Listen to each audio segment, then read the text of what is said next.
और सबसे पहले बात कर लेते हैं डूंगरपुर हिंसा मामले की और इस घटनाक्रम से जुड़े सबसे बड़े अपडेट्स लगातार हम आप तक पहुंचा रहे हैं। काकरी डुंगरी पर वार्ता चल रही है। बैठक में जानकारी मिल रही है कि कुछ सहमतियां बनी है, हाईवे से हटने पर सहमति बनी है। इस बीच वार्ता में अभ्यर्थियों ने 3 मांगे रखी हैं। गिरफ्तार किए गए लोगों को छोड़ा जाए, मांग नंबर 1। मांग नंबर 2, पूर्व में दर्ज केस वापस लिए जाएं।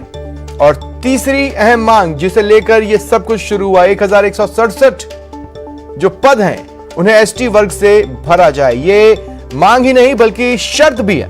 अभ्यर्थियों की समाज के प्रतिनिधियों से सहमति बनी है। आंदोलन समाप्त कर हाईवे से हटने पर सहमति बनी है।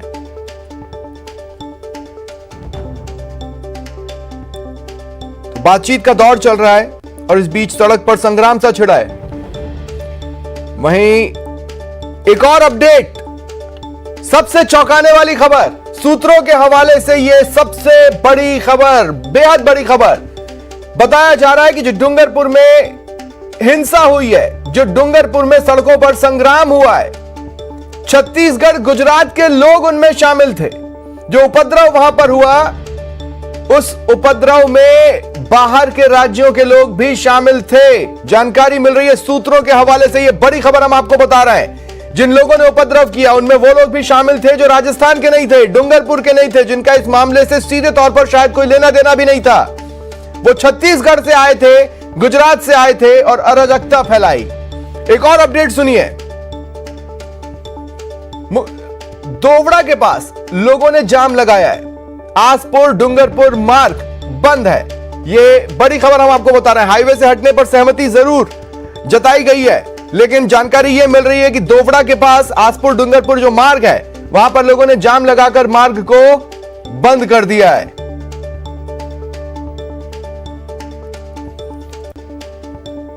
और इस बीच इस पूरे घटनाक्रम पर जयपुर से निगाहबानी चल रही है। मुख्यमंत्री लगातार मॉनिटरिंग कर रहे हैं। रघुवीर मीणा से उन्होंने फोन पर बात की और डूंगरपुर हिंसा की जो स्थिति है उस पर उनसे जानकारियां ली। ये बातचीत हुई, साथ ही बातचीत इस बात पर भी हुई कि समझाइश वार्ता कैसे चले। बैठक में आदिवासी नेता शामिल होंगे, आदिवासी अंचल के स्टूडेंट लीडर भी बैठक में शामिल हो सकते हैं। और बैठक का जो समय बदला गया है, माना जा रहा है कि यही महत्वपूर्ण कारण है।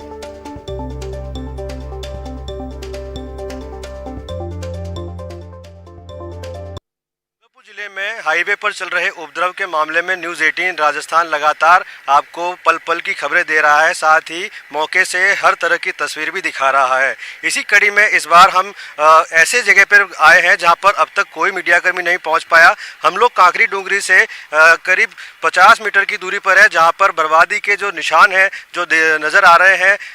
हाईवे पे पूरा पत्थरों से अटा पड़ा है। भारी बड़ी संख्या में कार ट्रक उपद्रवियों द्वारा जो जलाए गए हैं। आप स्क्रीन पे देख सकते हैं कि किस प्रकार हुड़दंगियों ने जो है हाईवे पर तांडव मचाया है। हम आपको ये तस्वीरें जो है बिल्कुल काकरी डूंगरी के नज़दीक के भाग में जाकर दिखा रहे हैं कि यहाँ पर जिस प्रकार से इन्होंने जो तांडव मचाया है, सड़कों पर टायर जलाए हैं, गाड़ियां जलाई हैं। अभी भी आप देख सकते हैं कि हमारे से थोड़ी दूरी पर किस प्रकार से एक धुआं उड़ रहा है। कुछ गाड़ियां अभी भी वहां पर जल रही हैं और पीछे टावर के पास जहां आप देख रहे हैं वही वो स्थान है काकरी डूंगरी, जहां पर पिछले 18-20 दिन से जो अभ्यर्थी हैं अपनी मांगों को लेकर पड़ाव डाले हुए थे और पिछले 3 दिनों से उन्होंने हाईवे पर उतरकर हाईवे जाम कर दिया है। हाईवे अभी भी जाम है और बर्बादी के जो मंजर है वो आप कैमरे पर साफ देख सकते हैं कि किस प्रकार जो हंगामा है वो जो उपद्रवियों ने प्रदर्शनकारियों ने मचाया है। कैमरामैन जमाल खान के साथ जयेश पवार, न्यूज़ 18 राजस्थान, डूंगरपुर। इस वक्त हम खड़े हैं डूंगरपुर और उदयपुर जिले की सीमा पर स्थित श्रीनाथ रेजिडेंसी कॉलोनी की। इसके बाहर एक छोटा मार्केट भी है। उपद्रवियों ने बीती रात इस कॉलोनी को और इस मार्केट को नहीं बख्शा। किस प्रकार इन उपद्रवियों ने इन दुकानों में आग लगाई, तोड़फोड़ की, लूटपाट की और यहाँ पे रहने वाले लोगों को भी जमकर परेशान किया। हम आपको दिखा रहे हैं कि ये पूरा जो इलाका कल तक आबाद रहता था और अब पूरी तरीके से वीरान हो चुका है। साथ ही यहाँ के जो रहने वाले लोग हैं इनमें भी काफ़ी खौफ का माहौल है। हमारे साथ यहाँ पे रहने वाले कुछ लोग भी हैं जिनसे हम बात करके जानने की कोशिश करेंगे कि किस प्रकार वो तकलीफ़ें झेल रहे हैं और खौफ के साये में जी रहे हैं। क्या नाम है आपका? मेरा नाम रविंद्र है। किस प्रकार का घटनाक्रम कल हुआ था रात को? कल रात को सर इस प्रकार से घटनाक्रम हुआ कि जैसे हम बहुत खौफ में भी थे, और आप जिस तरह से जान रहे हो कि यहाँ पे जो आए दिन मतलब अभी 2-3 दिन से जो हो रहा है वारदात, उससे हम निपट सकते नहीं, क्योंकि हम उनके साथ ही समझते, क्योंकि हम उनसे अलग जा नहीं सकते। जैसे जैसे हमने हमारी दुकानें बंद करके ना, हम अंदर सोसाइटी में ही रहते हैं, हम वही रह रहे थे, पर इन लोगों ने कुछ गलत करके ना हमारी ये दुकानें तोड़ दी सर। हमारा बहुत नुकसान हुआ, और अभी भी हमारे बच्चे और हमारे सारे परिवार खौफ में है। पता नहीं कब क्या हो जाए, कैसे हो जाए, इसलिए ना तो हमें पुलिस की कोई मदद मिल रही है, ना यहाँ पे पूरी रात दुकान जलती रही, पर किसी ने यहाँ पे आके उसको बुझाने की कोशिश नहीं की रही सर। और बाकी भी आगे आप देख सकते हो, वहाँ पे 6-7 दुकानें जल चुकी है। मेरे खुद की यहाँ दुकान, आगे वाली दुकान है, पर किसी ने भी यहाँ आके किसी भी प्रकार की मदद की वो नहीं करे। हम फ़ोन लगाते रहे, ना तो हमारी कोई मदद के तैयार था, और ना ही जिस तरह, और कहते हैं कि उदयपुर उधर है, तो उधर वहाँ से पुलिस इस तरफ आ नहीं रही है, ठीक है। और यहाँ पे डूंगरपुर से हमसे कोई मदद मिल नहीं रहा है। आज भी हम यही सोच रहे हैं कि क्या आज रात को हम जिंदा रहेंगे या मर जाएंगे, हमें कुछ समझ ही नहीं आ रहा सर। अब हम जाए तो कहाँ जाए सर? हमारे सारे घर बार छोड़ के कहाँ जाए, हमारे बच्चों को छोड़ के कहाँ जा सकते सर? हम अभी बहुत तकलीफ में, अगर हमें किसी प्रकार के कोई भी हेल्प मिल जाए सर, तो ये हमारे लिए बहुत बड़ी बात होगी सर। तो देखा आपने किस प्रकार यहाँ के लोग खौफ के साए में जी रहे हैं। इनको ये भी नहीं पता कि आज रात उनकी कैसी गुजरेगी, क्या उनके साथ, क्या उनके परिवार के साथ बीतेगी। इन्होंने पुलिस से मदद भी मांगी, लेकिन सीमा पर होने की वजह से न तो डूंगरपुर पुलिस और ना ही उदयपुर की पुलिस इनकी मदद कर रही है। कैमरामैन जमाल खान के साथ जयेश पवार, न्यूज़ 18 इंडिया, डूंगरपुर। और चलिए सीधा रुख करते हैं, सहयोगी जयेश इस वक्त मेरे साथ लाइव जुड़ रहे हैं। जयेश, एक शहर जिसे जाना जाता है कि सुंदरता के लिए, सफाई के लिए क्या कुछ होना चाहिए, आज वही शहर ये चीख चीख कर कह रहा है कि आंदोलन और प्रदर्शन के नाम पर क्या कुछ नहीं होना चाहिए। क्या अपडेट्स हैं?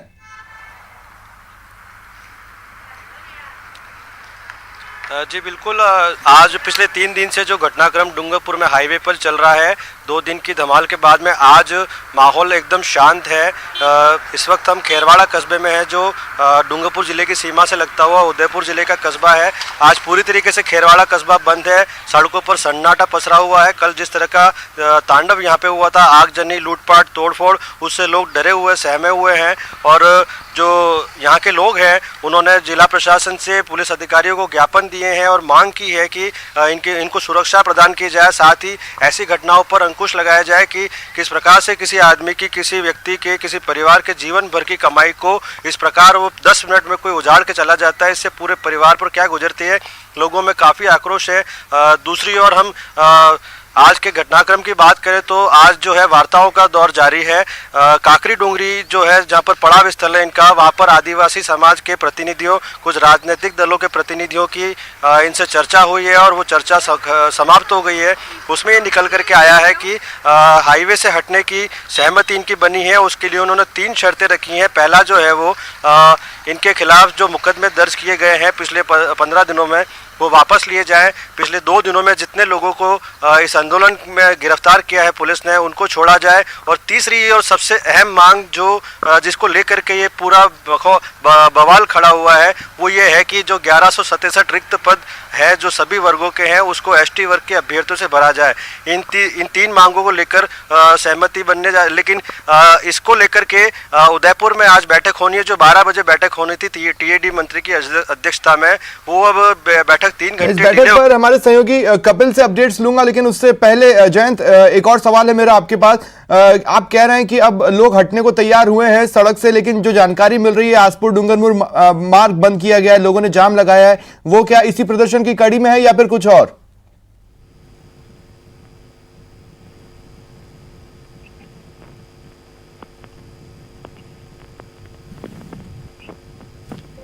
पॉपुलेशन है वो आदिवासियों की है, और जो अभ्यर्थियों की जो मांग चली आ रही है उसमें आदिवासी समाज के ज़्यादातर संगठनों और लोगों का सहयोग था। इसी के चलते एक तरफ जहां वार्ताओं का दौर चल रहा है, वहीं दूसरी ओर जो पड़ाव स्थल है, जो प्रदर्शन स्थल है, वहां से करीब 40 किलोमीटर की दूरी पर आसपुर डूंगरपुर हाईवे को डाबेला गांव के पास जाम किया गया है। वो लोग भी इसी समाज से जुड़े हुए बताए जा रहे हैं। और एक अहम और ख़ास बात यह है कि हाईवे जाम होने के बाद में, उदयपुर अहमदाबाद हाईवे जाम होने के बाद में जो ट्रैफिक था, वो प्रशासन ने उदयपुर से आसपुर और आसपुर से डूंगरपुर होकर गुजरात की ओर डाइवर्ट किया था।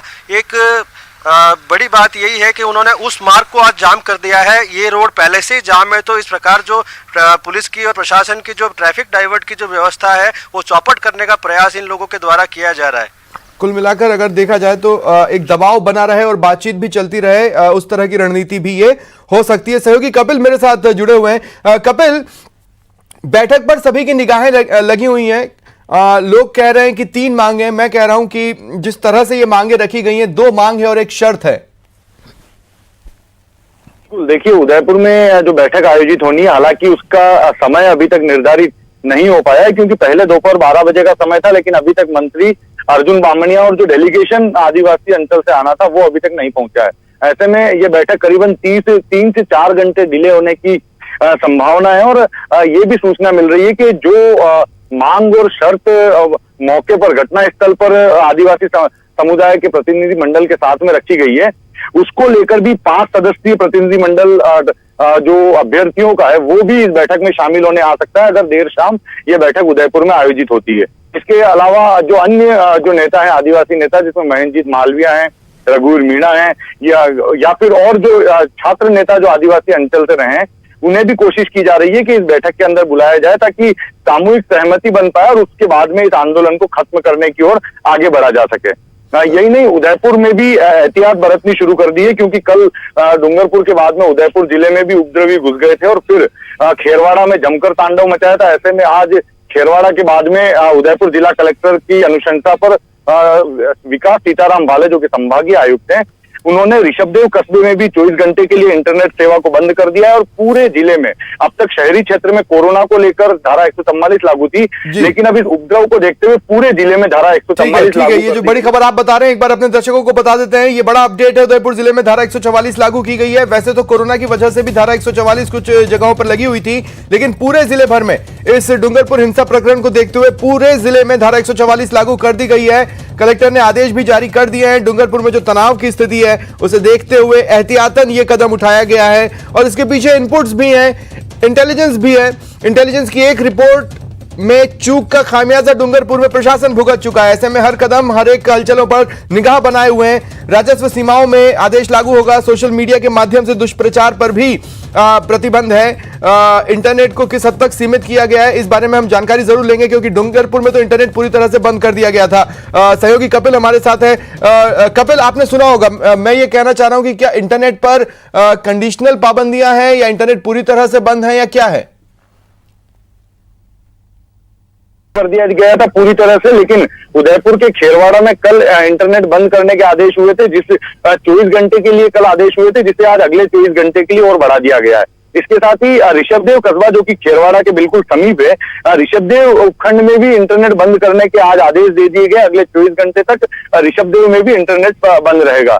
उसके अलावा जो उदयपुर जिले का अन्य भाग है, वहां पर पुलिस विभाग की साइबर सेल पूरी तरह से निगरानी रख रही है कि यदि इंटरनेट के मार्फत कोई भी व्यक्ति गलत मैसेज वायरल करता है या फिर भड़काने वाले मैसेज वायरल करता है, तो उसके खिलाफ सख्त कार्रवाई की जाएगी। इसको लेकर साइबर टीम पूरी मुस्तैदी के साथ में अभी तैनात कर दी गई है। और धारा 144 इसलिए लागू की गई है कि कल हमने देखा कि डूंगरपुर के बाद में उदयपुर बॉर्डर के अंदर उपद्रवी घुस गए थे और पुलिस उन्हें रोकने में नाकाम रही थी। तो ऐसे में पूरे जिले में धारा 144 लागू करते हुए पुलिस की टीमों की तैनातगी की गई है, ताकि ज्यादा लोग एक जगह पर इकट्ठे नहीं होने दिए जाएं।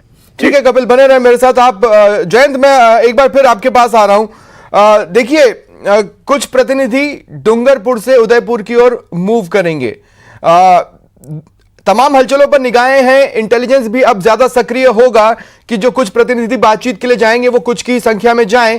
भले ही डूंगरपुर में फिलहाल दबाव बनाने की राजनीति चलती रहे, तो कुछ जानकारियां मिल पा रही हैं, कौन कौन लोग इंटरेस्टेड हैं, कौन कौन क्या कहना चाहता है? क्योंकि मैं ये फिर स्पष्ट कर दूं कि मांगे 2 हैं और शर्त 1।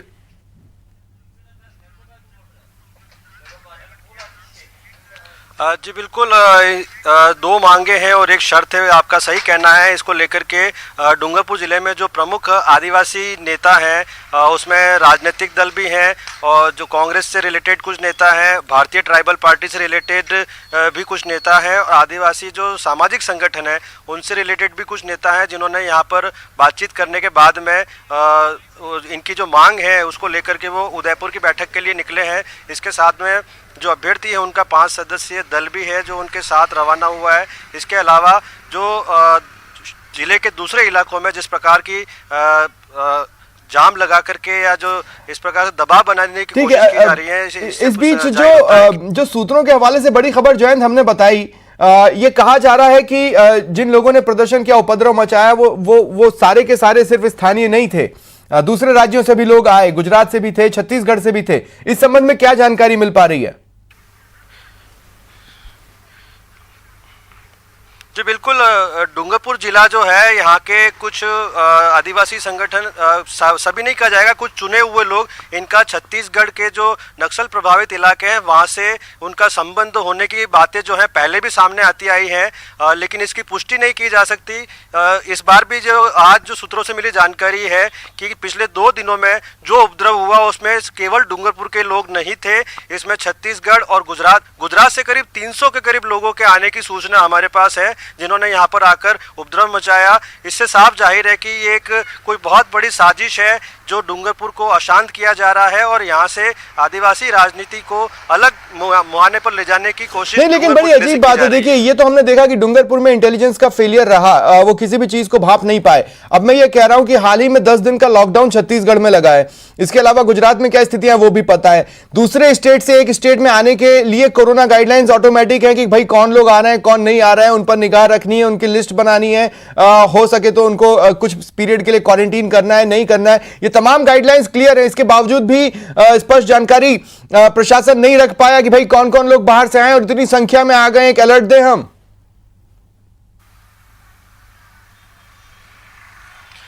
इस मामले में डूंगरपुर जिला प्रशासन, पुलिस और इंटेलिजेंस का फेलियर पूरी तरीके से सामने आया है, क्योंकि जो सोशल साइट्स थी 24 तारीख को ये जो पड़ाव जो हाईवे पे चल रहा था उसको सड़कों पे आना था, उसको उग्र होना था, इसको लेकर के सोशल मीडिया पे जो आदिवासी नेता हैं उनके बयान और मैसेज पहले से ही वायरल हो रहे थे और इसकी जानकारी प्रशासन और पुलिस के पास भी थी। इसके बावजूद कोई एहतियात के कदम नहीं बरते गए। जो काकरी डूंगरी जो महापड़ाव स्थल था इनका, उसके आसपास के रास्तों पर नाकेबंदी नहीं की गई, आने जाने वाले लोगों को रोका नहीं गया, लोग बेखौफ अपने वाहनों से या पैदल जैसे भी है आते जाते रहे, वहां पे पहुंचे, हजारों की संख्या में वहां पे जुटे। उसके बाद में जो पूरा घटनाक्रम हुआ, एक सबसे अहम बात यह है कि जो 2 दिन तक ये घटनाक्रम चला उसके बावजूद पुलिस ने सबक नहीं लिया। ठीक है जयंत, एक सवाल मेरा और आपसे रहेगा, जयंत एक सवाल और मेरा आपसे रहेगा, उससे पहले एक बड़ी खबर अपने दर्शकों को हम बता देते हैं। देखिए एक बड़ा अपडेट है, विप्र सेना ने आज राज्यपाल से मुलाकात की है, साथ ही सीएम, माफ कीजिएगा, विप्र सेना ने राज्यपाल और सीएम के नाम पर एक ज्ञापन सौंपा है।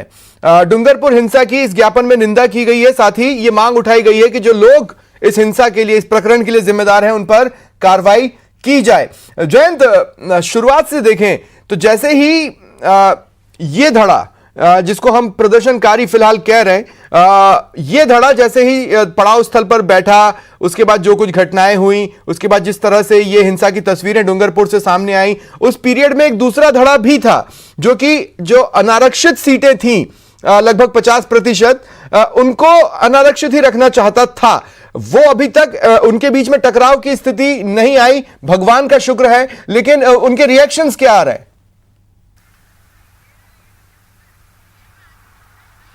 जी बिल्कुल, जो दूसरा धड़ा है, जो गैर आदिवासी जो वर्ग है आदिवासी क्षेत्र में, उन्होंने अब तक किसी भी प्रकार का कोई हिंसक प्रदर्शन नहीं किया है। साथ ही जो इस एसटी वर्ग की ओर से जो प्रदर्शन इनके अभ्यर्थियों और समर्थकों द्वारा जो प्रदर्शन किया जा रहा है उसके विरोध में वो भी नहीं, वो जो समानता मंच के जो लोग कहे जाते हैं, जो आदिवासी क्षेत्र में गैर आदिवासी लोगों के हितों की रक्षा करता है, वो वर्ग अभी तक किसी प्रकार के हिंसक प्रदर्शन में नहीं आया। लेकिन उन्होंने समय समय पे पिछले 18 दिनों में, जब से 20 दिनों में, जब से आंदोलन शुरू हुआ है, तब से संवैधानिक तरीके से, शांतिपूर्वक तरीके से उपखंड अधिकारियों को, कलेक्टर को, मुख्यमंत्री के नाम, राष्ट्रपति के नाम ज्ञापन सौंप कर अपनी मांग से अवगत कराया गया है कि ये जो ओपन कैटेगरी के पद हैं जिस पर सभी वर्गों का अधिकार है, चाहे वो एसटी हो, चाहे एससी हो, ओबीसी हो, सभी को समान रूप से अवसर दिया जाए और सभी को समान शुक्रिया जयंत, और कपिल आपका भी बहुत बहुत शुक्रिया मेरे साथ जुड़ने के लिए और तमाम अपडेट्स के लिए। आप नजर बनाए रखें।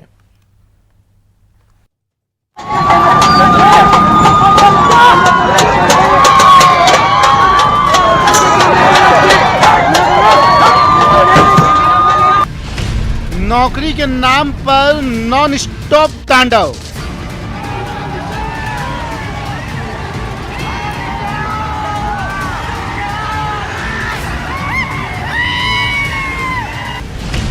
डूंगरपुर नेशनल हाईवे 8 पर हाहाकार।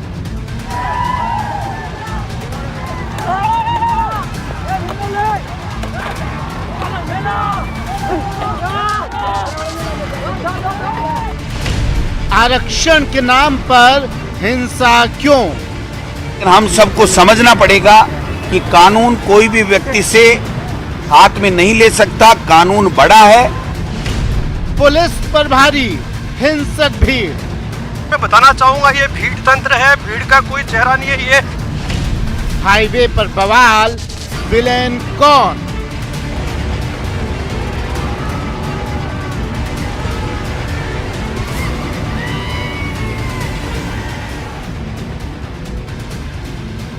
न डर है ना खौफ है, बस हंगामा बरपा है, हिंसा पर उतारू हैं।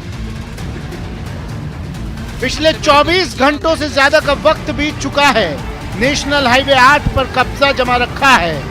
नेशनल हाईवे 8 को पवालियों ने अड्डा बना लिया है। पुलिस को दौड़ा रहे हैं, हाईवे पर भगा रहे हैं। पुलिस भी करे तो क्या करे, मजबूरी है, बस भाग रही है, भागती ही जा रही है। संख्या इतनी है कि इनसे निपटना मुश्किल है। कानून के हाथ बंधे हैं। पत्थर और आग का मुकाबला भला रबर की गोलियों से कैसे करें? बातचीत की भाषा ये समझने को तैयार नहीं है।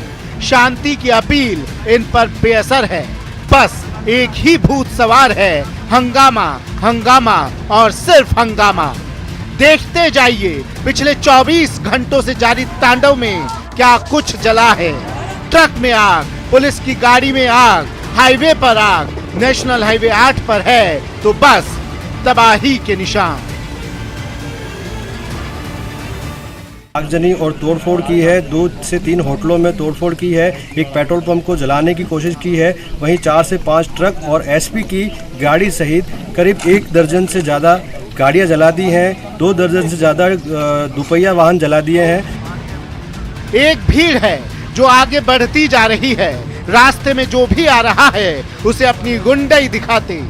कहा जा रहा है कि ये भावी शिक्षकों का हुजूम है। 2018 शिक्षक भर्ती में बचे हुए सामान्य सीट को एसटी कोटे में भरने की मांग कर रहे हैं। इस पूरे मामले को हम आपको समझाते हैं कि टीएसपी एरिया जो आदिवासी क्षेत्र है, इसमें 2018 में शिक्षक भर्ती के लिए 5431 पदों की नियुक्ति निकली थी। आदिवासी क्षेत्र की टीएसपी एरिया की जो आरक्षण व्यवस्था है उसके अनुसार 45% पद जो है वो एसटी वर्ग के अभ्यर्थियों से भरे जाने थे, 5% पद जो है वो एससी वर्ग के अभ्यर्थियों से भरे जाने थे और बचे हुए जो 50% पद हैं वो सभी वर्गों से यानी कि ओपन कैटेगरी के हिसाब से रखे गए थे। उस परीक्षा में एसटी वर्ग के 45% जो पद हैं उनके जो अभ्यर्थी हैं उनसे जो पास हुए थे उनसे भर दिए गए थे और जो 50% ओपन कैटेगरी है उसमें 2721 पद थे, उसमें से 1761 पद रिक्त रह गए थे। अब एसटी वर्ग के जो अभ्यर्थियों की मांग है कि जो ओपन कैटेगरी के जिन पर सभी वर्गों का अधिकार है उसमें रिक्त रहे पदों को जो 1167 जो पद है उनको एसटी वर्ग के जो बचे हुए अभ्यर्थी उनसे भर दिया जाए। इस मांग को लेकर लगातार प्रदर्शन किया जा रहा था और पिछले 2 दिनों से प्रदर्शन जो है वो उग्र हो गया है। लेकिन सवाल है कि आखिर इस हिंसक प्रदर्शन का अगवा कौन है? कौन है जो इस आग को भड़का रहा है? बेकाबू हालात के लिए जिम्मेदार कौन है? हाईवे पर बवाल का असली विलेन कौन है? और सबसे बड़ा सवाल, इस हिंसक प्रदर्शन का अंत कब होगा? डूंगरपुर से न्यूज़ 18 के लिए जयेश पवार की रिपोर्ट।